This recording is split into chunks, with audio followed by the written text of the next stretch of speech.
My name is Kacy Bradshaw. the lead neonatal nurse practitioner here at Salem Hospital in the neonatal intensive care.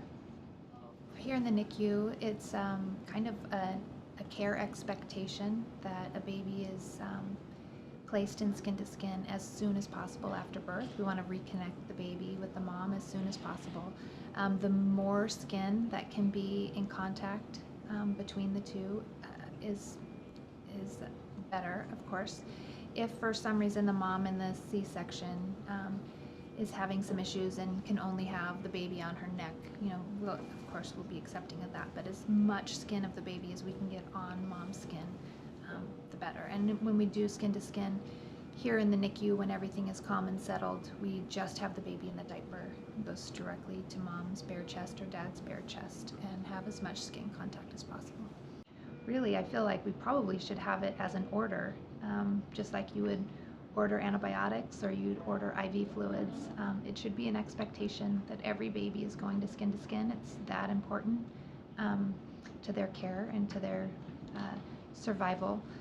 Preterm babies are forced to undergo exposure to stimulation that out of order. Really, they should be inside, maybe hearing some things, maybe getting a little bit of light changes, tasting a little amniotic fluid, but when they're born, they're exposed to really dramatic light changes, sounds that they shouldn't be exposed to, and that really forces a pathway change in their brain. Their brain is now having to lay down its groundwork in an altered state. And there's the only way that we can simulate the womb is to place the baby back on mom. And studies have shown that the only time that a preterm baby's brain state normalizes to its womb state is when they're in skin to skin with mom. So if we want to try and preserve any of that normal brain development, we have to have the babies connected to their parents. Knowing your adjacent possible is super important. You need to know where your unit is and where your next step will be. We have had skin to skin a priority for a really long time for us, but it started with just making it a normal idea for staff. So providers had to push that it was our expectation. It's hard to get a baby that's spelling every 5 minutes comfortable in the bed. How are we supposed to do that on the mom? And just recurrent exposure, see the babies don't do worse on mom, maybe they even do better. And look, we can maintain their temperatures when they're out for long periods of time. Let's just give it a try. And that kind of work early on, but you really have to have a manager and provider group that's invested in the idea that skin to skin is important, because if the nurses aren't being encouraged to do this, to take their unstable babies out of their bed, it's just never going to become the norm. So you really have to start with baby steps. But once you have it set in with the staff that skin to skin care is an expectation for the providers and for the management, and then the nurses get more comfortable with it, because as they grow and have experience with it, you really get early adopters that then feed the rest of the unit saying, hey, this really worked. I had that unstable baby and he really settled down, and now look, he's 560 minutes a day in skin to skin care and he's loving it. And those babies grow better.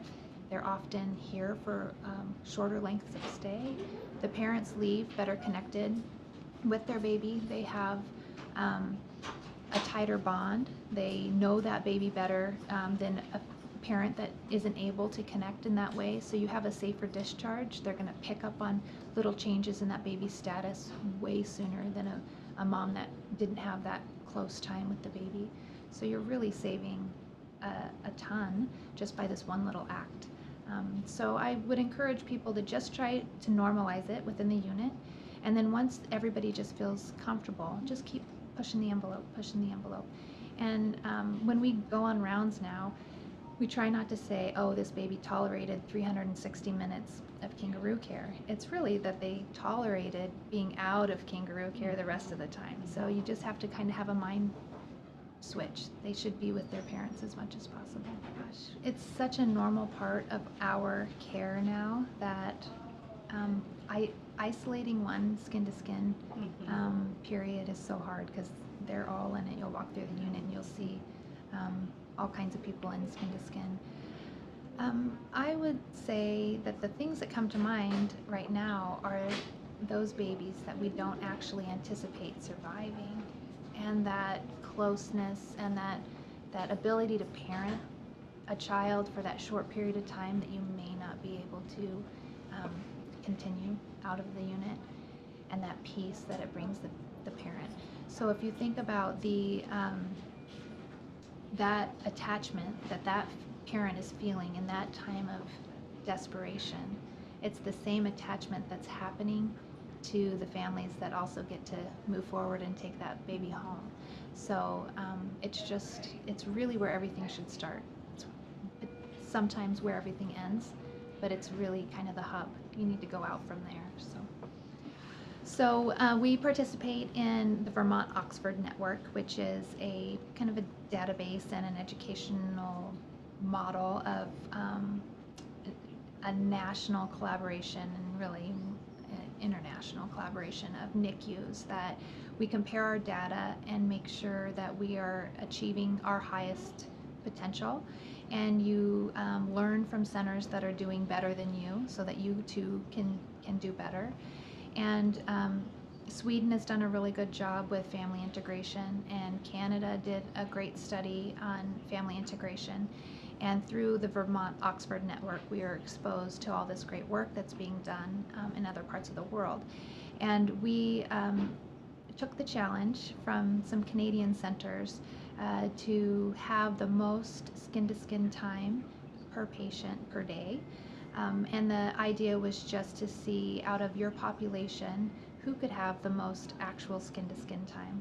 And it doesn't really matter if you have a large unit or a big unit, because it's based on per patient calculations.